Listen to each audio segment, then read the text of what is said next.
Selamat malam, Anda berjumpa kembali dengan saya Lucia Saharwi dalam program Indonesia Forward. Indonesia akan menggelar pesta demokrasi 5 tahunan yaitu pemilihan umum serentak 2024 dan pemilihan presiden 2024. Pemilu serentak 2024 akan menjadi momentum bersejarah bagi rakyat Indonesia. Pesta demokrasi itu diharapkan menjadi wadah pemersatu bangsa karena di waktu yang sama akan banyak dinamika dan konstelasi politik yang menguji kekuatan pilar demokrasi di Indonesia. Sebagai negara yang menganut sistem pemerintahan demokratis, Indonesia seringkali mengadaptasi penerapan sistem demokrasi di negara lain, seperti salah satunya adalah negara Amerika Serikat. Berbicara mengenai penerapan demokrasi di Amerika Serikat tentunya memiliki kelebihan dan kekurangan. Setidaknya dalam kurun 5 tahun terakhir, proses demokrasi di Amerika menjadi sorotan dunia, terlebih di masa kepemimpinan Presiden Donald Trump, termasuk saat pemilihan Presiden Amerika Serikat yang lalu. Lalu bagaimana Indonesia belajar dari dinamika proses demokrasi di Amerika Serikat, termasuk dalam konteks pelaksanaan pemilihan umum serentak 2024 nanti? Kita akan membahasnya dalam dialog malam hari ini bersama sejumlah narasumber, yaitu Bapak Mardhani Alisera, anggota DPR RI dari fraksi Partai Keadilan Sejahtera, dan peneliti senior Populi Center, Ibu Ratri Istania. Bu Ratri, Pak Mardhani, selamat datang di CNN Indonesia. Terima kasih. Ya, terima kasih untuk kehadirannya. Saya ke Pak Mardhani terlebih dahulu ya Pak ya. Kita lihat dalam beberapa tahun terakhir ini demokrasi di Amerika Serikat ini menjadi sorotan, terutama saat Presiden Donald Trump memimpin begitu. Nah, Anda melihat ini fenomenanya bagaimana? Yang pertama tentu setiap zaman ada karakternya. Setiap tempat ada ciri khasnya. Dan Indonesia bisa belajar tuh dari banyak sisi, bukan cuma yang jauh ya, bukan cuma dari Amerika, mungkin dari yang dekat juga kita bisa belajar ya. Karena kayak misal Australia juga relatif lebih stabil, gitu loh. Posisinya kuat, gitu loh. Kemudian kita bisa belajar juga Malaysia kemarin berhasil tuh, Pak Anwar Ibrahim yang udah lama berjuang akhirnya jadi ya. Amerika menjadi khas karena memang sering disebut sebagai kampiun demokrasi. Betul. Dan kita bisa banyak belajar ya karena check and balance sistemnya relatif bagus, pembagian kekuasaan eksekutif, yudikatif, legislatif, dan tambahan satu akuntatifnya jalan dengan baik. Tapi memang bahasanya gini, ketika kita melihat hutan yang hijau, ketika zooming ke pohon, ada aja satu dua pohon yang mungkin sudah keropos, sudah tua. Nah, kasus Donald Trump buat saya itu salah satunya. Saya sendiri melihat secara umum demokrasi di Amerika masih memiliki banyak kelebihan dibanding kita. Tapi ketika kita melihat figur Donald Trump itu memang agak spesial. Karena dengan gayanya yang urakan, ya, cowboy, gitu, cuek, tetapi beberapa pengikutnya menganggap sikap mata kuda Make American Great Again itu bagus karena ketika pertimbangan efisiensi banyak quote and unquote perusahaan besar merelokasi keluar Amerika, Donald Trump balik lagi kalau nggak kena pajak yang besar, dan itu memang efeknya ada di penyerapan tenaga kerja yang cukup lumayan. Jadi buat saya Donald Trump figur yang pro and con-nya tinggi, tapi kalau secara umum pendapat saya untuk demokrasi Amerika memang cukup tidak beruntung mendapatkan figur seorang Donald Trump. Ya, dan apabila kita ingat kejadian kerusuhan di Capitol Hill pada saat Trump kalah pemilu, ini kan kejadian yang bisa dikatakan sudah sangat lama pernah terjadi tahun 1800-an begitu ya. Ini terjadi lagi di era kepemimpinan Trump begitu. Kemudian juga ada kasus George Floyd yang memunculkan gerakan Black Lives Matter begitu. Nah, Anda melihat kejadian-kejadian ini apakah menunjukkan bahwa memang ada kemerosotan demokrasi di Amerika? Lagi-lagi antara yang makro sama mikro saya pikir kita perlu meletakkannya secara proporsional ya. Secara makro pilar-pilar demokrasinya masih jalan. Kehakimannya masih berjalan dengan baik, kemudian kebebasan persnya berjalan dengan baik, masyarakatnya masih punya ketertarikan kepada pemilu, tapi bahwa ada kasus Black Lives Matter, ada kasus penyerangan di Capitol Hill, saya nggak ingat tuh Mbak Ratri, sejak kapan presiden-elect pas lagi disumpah tidak didampingi sama previous presiden. Donald Trump ini kan nggak datang waktu Biden tidak mengakui kan ya. Di itu buat saya itu satu bentuk yang Amerika aja kayak gitu gitu. Iya. Tapi lagi-lagi saya lihat itu figur Donald Trump dan mungkin akhirnya eh, eh, saya nggak mau nyebut web, saya white Anglo-Saxon Protestan yang di tengahnya Amerika itu yang kan saya bacalah Mbak Ratri lebih detail kali ya.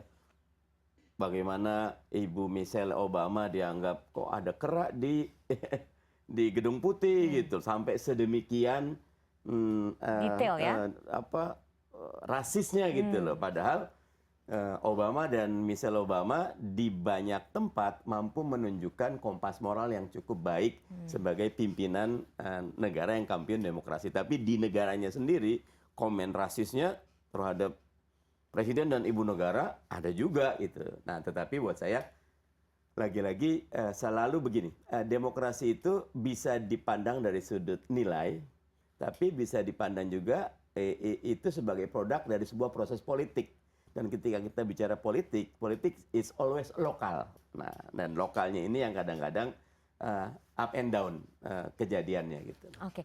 Bu Ratri, apakah benar seperti yang dikatakan Pak Mardhani ini bahwa Amerika sekarang ini lagi tidak beruntung begitu mendapatkan pemimpin yang tidak efisien begitu? Kalau saya boleh, karena saya dari ini ya Pak ya, berdasarkan riset aja lah Pak. Kalau saya melihat dari misalnya data dari Pew Research Center, itu Amerika itu kepercayaan masyarakat terhadap demokrasi itu sejak tahun 1960 itu sudah menurun. Semakin menurun, kemudian pada era Reagan itu agak sedikit naik kepercayaannya. Tapi kemudian turun, dan setelah Trump menjabat semakin menurun. Pada saat Obama memang naik atau bagaimana? Ada sedikit lonjakan, tapi kemudian menurun juga. Okay. Dan sekarang pada saat Biden itu bisa dikatakan bahwa Amerika mungkin sedang dalam titik terendah demokrasi mereka. Dan itu sebenarnya tidak aneh Pak Mardhani. Tadi Pak Mardhani menyampaikan bahwa ini kan ada kecenderungan global ya Mbak ya. Iya. Kecenderungan global dan kita harus juga melihat bahwa pandemi COVID-19 ini juga memberikan peluang bagi munculnya tokoh-tokoh yang memang mungkin secara retorika itu tidak mencerminkan demokrasi. Dan kalau saya perhatikan kohort-kohortnya Trump misalnya di Brazil, ada namanya Jair Bolsonaro. Ya, kemudian ada di Hongaria misalnya Viktor Orban. Mereka itu adalah pemimpin-pemimpin yang cenderung otoritarian. Dan Trump itu seperti mendapatkan teman begitu kelihatannya. Yang sepaham ya. Yang sepaham. Dan sekali lagi kalau kita harus melihat Amerika itu sebenarnya outlier Mbak. Dia itu outlier di antara negara-negara English speaking. Kalau kita lihat dalam World Values Survey misalnya begitu, yang digunakan oleh banyak peneliti untuk mengamati bagaimana kecenderungan suatu negara itu masih memandang self expression itu tinggi atau tidak, atau memandang misalnya konservatisme itu seperti apa. Amerika itu di antara Swedia, Denmark, English speaking countries ternyata itu ada di tengah-tengah, bukan tengah-tengah malah di bawah. Dan Indonesia pun kalau kita melihat peta yang ada di World Values Survey, Indonesia itu kan cenderung masih survival values, cenderung masih agak konservatif. Tapi ujung-ujungnya kalau kita lihat itu karena apa? Karena kekecewaan masyarakat terhadap perekonomian. Kekecewaan masyarakat terhadap perekonomian yang berujung menginginkan figur yang lain. Dan kebetulan melihat figur yang lain itu berada dalam sistem demokrasi. Sistem demokrasi akhirnya disalahkan. Ini sistemnya yang mungkin harus dirubah. Nah, harus dirubah dengan memunculkan mungkin pemimpin-pemimpin yang baru. Yang berbeda dari yang sebelumnya. Berbeda dari misalnya Obama yang mementingkan bahwa inklusivitas itu harus didorong. Orang-orang putih di Amerika Serikat, tadi Bapak mengeluarkan statement yang nggak enak ya Pak ya, WASP itu kan, White Anglo-Saxon Protestan. Itu melihat bahwa selama ini perekonomian di Amerika itu tidak memberikan kepada mereka keuntungan. Oleh karena itu, mereka menginginkan untuk melawan. Dan melawan dan melihat bahwa yang terjadi di sini, mungkin disebabkan oleh karena pemimpin kita salah. Pemimpin yang kebetulan demokrat, yang kebetulan adalah menjunjung tinggi persamaan, yang kebetulan berkulit tidak sama dengan mereka. Nah itu kecenderungan. Apa sih problem internal dan eksternalnya? Nah ini menarik ini Mbak. Amerika itu kan sebenarnya negara yang memang didirikan berdasarkan kulit ya. Hmm. Artinya kulit putih datang ke Amerika, mereka yang dikatakan sebagai white Anglo-Saxon Protestan itu, mereka datang ke daerah yang sudah berpenghuni, yang dihuni oleh Indian ya. Dan mereka datang situ bertindak seolah-olah bahwa mereka adalah yang pertama kali masuk ke dalam bumi dan pemilik, mengklaim sebagai pemilik bumi Amerika. Kemudian ada zaman perbudakan. Nah, kalau kita membedakan dengan apa yang ada di Indonesia, di Amerika itu politik rasnya itu sangat kuat. Dan sangat kuat, kemudian dipicu dengan adanya apa? Kemudian presiden yang berkulit hitam. Nah, itu menimbulkan kemarahan mungkin di kaum kulit putih yang mereka pun pada pemilihan sebelumnya ini di midterm ya, itu kan hanya 16% mereka yang milih. Sisanya itu orang kulit hitam, orang kulit berwarna, Hispanic dan kemudian Asia, itu malah justru meningkat. Dan mereka pun makin tersingkir. Nah, sekarang itu kayaknya reclaim kembali gitu kan. Reclaim kembali posisi mereka bahwa mereka adalah yang paling berhak menduduki Amerika. Yang lain itu hanyalah second class citizen. Nah, itu yang terjadi. Baik. Lalu berkaca pada demokrasi, pergerakan demokrasi di Amerika, bagaimana atau apa yang bisa dipelajari oleh Indonesia menghadapi pemilu 2024 nanti, kita akan bahas lebih lanjut. Pemirsa jangan kemana-mana, kami masih akan kembali sesaat lagi.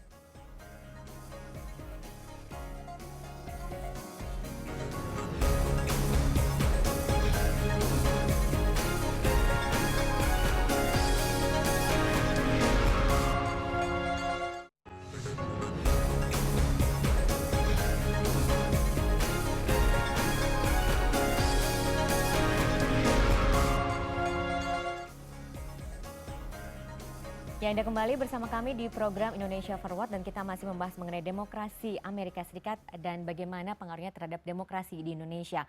Pak Mardhani, kalau kita melihat kejadian seperti kerusuhan di gedung Kongres Amerika, kemudian juga masih banyaknya sifat-sifat rasisme begitu, apakah ini akan menular juga ke Indonesia, Anda melihat? Kadang-kadang gini, yang buruk tuh lebih cepat menyebar ketimbang yang baik. Betul. Saya mulai dari yang baik dulu ya. Salah satu kenapa tadi Mbak Ratri tadi bilang World Index Value, tapi buat saya pembangunan institusi partai politik di Amerika relatif lebih stabil. Contohnya gini, selalu ada konvensi, baik di tingkat lokal. Konvensi itu apa sih? Ya ada kompetisi internal dulu gitu loh. Jadi sebelum Obama tahun 2008 itu ya dari 2004 dia udah di grooming, coba tampil, kalau nggak layak ganti yang lain. Republik juga demikian. Pembangunan institusi di dalam partainya baik buat saya. Beda dengan di kita pindah partai itu mudah sekali. 2004 katakan partainya A, 2009 partainya B, 2014 partai C, nah itu tidak sehat. Kalau demokrasi mau sehat bukan berbasis kepada pribadi atau individu, tapi harus berbasis pada institusi. Di Amerika, pandangan saya, bab pembangunan institusi partai politiknya baik. Nah, itu bisa kita ambil. Nah, karena itu ke depan partai yang baik yang bisa melakukan regenerasi dan penguatan kaderisasi. Karena sampai saat ini di konstitusi kita tidak bisa menjadi calon presiden kecuali didukung oleh partai politik. Betul. Artinya partai dan partai itu satu jalur yang menyiapkan kepemimpinan nasional, dan everything rises and falls on leadership ya, segalanya naik turun karena kepemimpinan. Jadi baiknya itu. Kalau buruknya ya pandangan saya tadi ya, bagaimanapun gini, demokrasi ataupun pemilu itu pandangan saya itu tidak in the bottom of the social process. Yang di bottom social process itu biasanya ada education. Biasanya ada faith, kepercayaan gitu loh. Biasanya ada nilai-nilai lokal yang universal gitu loh. Nah, jadi pandangan saya ada catatan kelompok-kelompok tradisional Webs tadi itu agak tertinggal di pendidikannya, ada tertinggal di karirnya.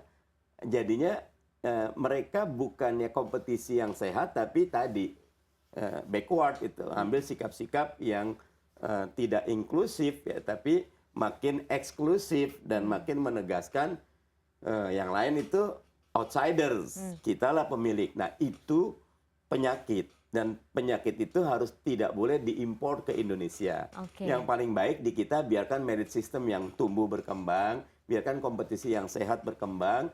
Seseorang tidak dilihat dari latar belakangnya apa, tapi dia punya kapasitas tidak, capable atau tidak. Gitu. Nah itu Oke. yang buat saya ke depan perlu betul-betul kita jaga. Apa yang harus dilakukan pemerintah dan juga masyarakat Indonesia supaya tidak terjadi kemerosotan demokrasi di Indonesia? Dua buat saya, edukasi yang pertama. Bahwa makanya saya selalu teriak Pak Jokowi itu bukan cuma sekedar presiden ataupun kepala negara. Beliau guru gitu loh. Yang segala ada komen apapun beliau muncul, ayo kita ambil pelajaran. Ini sikap yang benar. Nah yang kedua tentu ada pandangan saya, diskusi among others. Ada perbedaan pasti. Perbedaan sesuatu yang niscaya. Tapi persatuan hanya bisa tercapai ketika ada diskusi. Saya tahu posisi Lucy seperti apa, Mbak Rasi. Oke, kita punya banyak perbedaan loh. Tapi kita punya dua persamaan. Oke, let's start with these two common value first gitu loh. Oke, dari situ baru pelan-pelan. Akhirnya sudah. Oh kita sepakat kok ada yang lebih besar yang harus kita jaga. Bu Ratri, kita bisa katakan bahwa Amerika ini memang adalah kampionnya demokrasi begitu ya. Jadi kalau memang terjadi kemunduran kepercayaan terhadap demokrasi di Amerika, ini bagaimana masa depan demokrasi dunia? Oke. Amerika memang Amerika tuh kompasnya ya gitu Iya. kan. Demokrasi itu semua orang pasti melihat Amerika. Tapi Amerika sekarang itu mungkin tidak bisa kita jadikan sebagai satu-satunya barometer dari kebudayaan demokrasi. Masih banyak tempat lain yang bisa kita pelajari. Ini ada hal menarik, Mbak. Dan Slater ya, itu mengeluarkan artikel baru-baru saja yang mengatakan bahwa dunia itu harus belajar dari demokrasi Indonesia. Loh, kenapa? Indonesia bukannya sedang democratic backsliding, sedang regresi. Memang, tapi itu kan fenomena yang global. Akan tapi yang harus kita pelajari, menyetir apa yang disampaikan oleh Pak Mardhani tadi, Indonesia itu kan pernah mengalami 30 tahun lebih masa diktatorship. Ya. Indonesia itu terdiri dari berbagai macam suku bangsa. Indonesia survive. Indonesia bisa meneruskan dan bukan diktator diganti dengan diktator. Tapi diktator diganti dengan orang yang justru dari sipil. Itu suatu fenomena yang luar biasa. Iya. Negara di luar sana harus belajar sama kita. Indeks demokrasi dari FIDEM sendiri, Mbak, dari negara-negara Asia Tenggara, Indonesia itu masih satu-satunya yang tergolong sebagai elektoral demokrasi. Yang lain itu elektoral autokrasi ataupun close autokrasi. Kita harus senang, ya harus senang. Tapi kita harus waspada juga, Mbak. Antara lain karena ada kecenderungan bahwa kita itu semakin kesini semakin polarized. Ya kita semakin polarized. Ya semakin banyak kubu-kubu. Islam terpecah-pecah. Begitu juga golongan yang lain-lain. Akan tetapi kalau kita memperhatikan yang harus kita fokuskan bukan masalah polarisasinya. Kita nggak seperti Amerika. Kalau Amerika kelihatan polarisasi itu berdasarkan ras, berdasarkan agama, berdasarkan warna kulit misalnya. Indonesia nggak begitu. Yang kita harus takuti, mewaspadai adalah kemunculan misalnya tiran. Tiran itu pemerintahan yang dipimpin oleh seorang yang berbakat atau cenderung otoritarian. Kembali lagi ke diktator itu begitu ya? Betul, kita harus lihat, betul-betul menyeleksi siapa-siapa saja kandidat 2024 yang mempunyai kecenderungan ke arah sana. Yang menggunakan retorika-retorika misalnya, yang misalnya memunculkan keindahan-keindahan masa lalu yang sebenarnya itu menjebak mungkin. Masalahnya memang masa lalu itu menjanjikan kestabilan ekonomi. Tapi kan pendidikan, nah itu kembali lagi, pendidikan anak-anak sekarang kan belum tahu sepenuhnya apa yang terjadi pada masa itu. Betul. Takutnya mereka misleading. Kita masih akan membahas ini lebih lanjut, Oke. Bu Ratri dan Pak Mardhani. Pemirsa, kami akan kembali sesaat lagi setelah pariwara.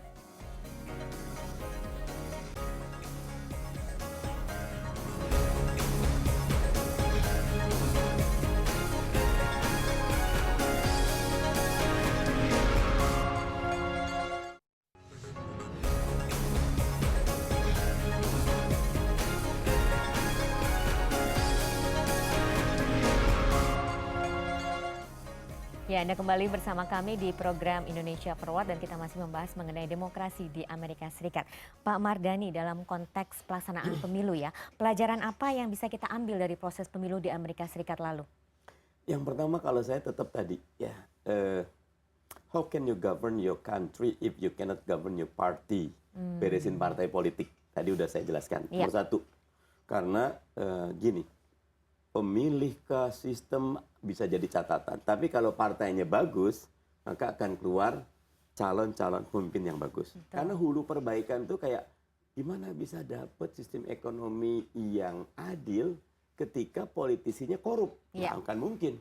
Gimana bisa dapat rakyat pupuk terjangkau kalau politisinya tidak berjuang buat rakyatnya, tapi buat diri sendiri gitu. Nah, untuk itu politisinya, sudah partai politik berarti menyadarkan Gen Z atau generasi milenial tadi untuk betul-betul menjadi penjaga demokrasi. Jangan, kalau bahasa saya, get angry and get involved. Nah, Ada action ya? Action, mau tahu itu loh. Kenapa kok anggarannya begini? Kenapa BPJS begini? Kenapa ada IKN? Kenapa ada kereta cepat? Pertanyaan why itu satu yang baik. Tanya dulu gitu dengan why. Nah, buat saya pentingnya acara kita ini tadi menarik minat Gen Z ini. Karena ketika mereka sudah lupa sama sejarah gitu loh. Nanti ada jas merah, jangan lupakan sejarah gitu kan. Nanti balik lagi tuh, enak zamanku tok itulah. Padahal zamanku itu tidak membangun sistem. Zamanku itu tidak membangun demokrasi gitu loh. Nah, yang ketiga pandangan saya adalah sosial media nih. Kita harus betul-betul bisa mengelola sosial media dengan bijak ya. Salah 9 dari 10 survei, seingat saya Mbak Ratri, 2016 itu pemenangnya Hillary Clinton. Tapi ternyata ketika hari H, Donald Trump yang menang, kaget semua. Iya. Kami perhatikan waktu itu salah satunya adalah Cambridge Analytica membantu Donald Trump. Dengan ngasih data hampir 50 juta pengguna Facebook di 4 negara bagian utama. Yang Florida, yang penting-penting lah. Nah mereka bisa langsung micro campaign, saya Donald Trump. Kalau dia ke pemilihnya Muslim, saya akan memperjuangkan A, B, C. Kalau pemilihnya Hispanik, saya akan mempermudah. Akhirnya semua orang tertarik, orang-orang yang gini. Artinya sosial media ini tadi tetap bisa berkah, bisa musibah. Kalau kita kontrol ataupun bukan kontrol ya, kita treatment dengan baik, maka dia jadi alat demokrasi yang paling efektif menyebarkan value, ethics, inklusivitas, kolaborasi. Tapi kalau tidak bisa kita treatment dengan baik, maka dia jadi tempat di mana sampah, kan gini, pertama pikiran, kemudian jadi kehendak, baru jadi keinginan, jadi aksi, jadi sikap, jadi gerakan. Padahal Capitol Hill serangan itu kan karena masuk sampah gitu kan. Betul. Sampahnya dipercaya, akhirnya jadi aksi. Itu mencoreng sekali demokrasi di Amerika. Penyerangan ke Capitol Hill gitu kan. Mereka nggak ngira itu loh. Dan buat kita, yaitu tadi, kontrol ataupun bijak. Nah, di sini pemerintah nggak boleh kontrol. Tapi ayo, perseringlah melakukan sesuatu yang membuat masyarakat menjadi lebih melek terhadap sosial media, menjadi lebih bijak bersosial media, dan menjadikan sosial media menjadi tempat pendidikan politik yang baik. Oke, Bu Ratri, kalau Anda sendiri melihatnya bagaimana? Apa yang kita bisa petik pelajaran dari pemilu Amerika Serikat lalu? Ada beberapa hal. Yang pertama itu terkait bahwa, ini perlu diingat semua, bahwa setiap pergantian kepemimpinan di Amerika Serikat itu stabil di dalam pengelolaan pemerintahannya. Artinya administrasinya itu tidak bedol desa dan lain sebagainya. Kecuali pada era Trump. Dan itu sangat merusak tatanan sistem kepegawaian aparatur sipilnya mereka ya. Dan itu bukan Amerika. Biasanya pergantian itu bisa terus terjadi, akan tetapi sistem itu terbangun dan stabil dan tidak didominasi oleh politik. Yang kedua, bahwa kita harus tahu bahwa polarisasi yang terjadi di Amerika jangan sampai terjadi di Indonesia. Yang kita harus pahami, simbol-simbol misalnya yang digunakan oleh orang-orang yang ingin misalnya memanipulasi, mengarahkan anak-anak muda untuk menuju ke satu pilihan yang tidak demokratis, itu harus dihindari. Yang ketiga, ini saya pikir perlu, bahwa partai politik kita berbenah dong. Artinya, tadi seperti yang sudah disampaikan oleh Pak Mardhani, partai politik ini harus mulai mengkader. Partai semua dibentuk sebagai partai kader, jangan partai massa. Udah ketinggalan zaman. Kita harus punya platform. Masing-masing harus punya platform. Dan itu yang membedakan di Amerika, Demokrat dan Republikan itu bisa mereka memiliki, walaupun ini sisi yang ekstrim ya, tapi mereka berdialog. Pada akhirnya kan memberikan pendidikan politik kepada masyarakat, mengaktifasi keinginan masyarakat juga. Wah ini salah ini di antara partai politik ini. Saya ingin maju, saya bentuk Green Party misalnya, untuk melawan yang mereka tidak dapatkan. Nah ini yang saya ingin lihat dari partai politik Indonesia. Nah, dalam konteks pemilu ini bagaimana supaya isu regresi demokrasi di Amerika Serikat, kemudian juga fenomena 80 tahun yang tadi Ibu Ratri katakan ini tidak terjadi di Indonesia? Itu bagus sekali. Karena saya berpikir begini, kita sudah masuk era namanya digital. Kita tidak bisa menampik bahwa pengaruh digital itu sangat deras ya di dalam hidup kita. Anak-anak semua memakai berbagai macam platform media untuk berkomunikasi. Informasi yang ada di mereka itu, kalau kita yang sudah dewasa mungkin akan mensaring dan kemudian men-sharing. Walaupun gak jaminan juga Mbak. Akan tetapi ini yang perlu diwaspadai. Sosialisasi politik itu bisa bermacam-macam. Dari pendidikan sekolah, itu guru-guru dan dosen-dosen itu bertanggung jawab kepada demokrasi backsliding. Apa yang diajarkan oleh mereka di kampus itu bisa berakibat pada mereka tidak akan berpartisipasi dalam politik karena ilfil Mbak. Begitu. Kemudian dari keluarga. Keluarga sepengetahuan apa sih keluarga itu apabila memang ibunya misalnya tidak memiliki pengetahuan politik. Karena ada penelitian ibu-ibu itu berdiskusi politik dengan anaknya itu akan membuat partisipasi politik mereka akan lebih tinggi. Apakah keluarga di Indonesia selain figur bapak, figur ibu juga sudah diaktifkan. Masukan yang bagus sekali ya. Gitu. Ada lagi. Nah soal sosial media, 35% itu ternyata World of Statistics membuktikan itu digerakkan oleh manusia. 35% sosial media. 35 ya. Sisanya Pak itu bot. Dan itu yang menakutkan. Nah gimana ini caranya supaya bisa mendidik anak-anak itu untuk paham bahwa informasi itu harus di double check, triple check, quadruple check. Itu gimana? Kan kita orang tua dan juga pemimpin-pemimpin yang menjadi contoh. Itu jangan coba langsung share berita-berita yang hoax seperti itu. Itu berkontribusi sekali loh Mbak. Baik, jadi para ibu di rumah juga ternyata punya peranan penting begitu ya. Strategis sekali itu. Iya. Baik, terima kasih Bu Ratri dan juga Pak Mardhani sudah berbagi informasi di sini. Kita berharap pemilu 2024 nanti bisa berjalan lancar begitu, bisa menghasilkan pesta demokrasi yang sukses begitu ya. Terima kasih dan pemirsa, demikian perbincangan kami dalam Indonesia Forward. Saya Lucia Saharwi undur diri, sampai jumpa.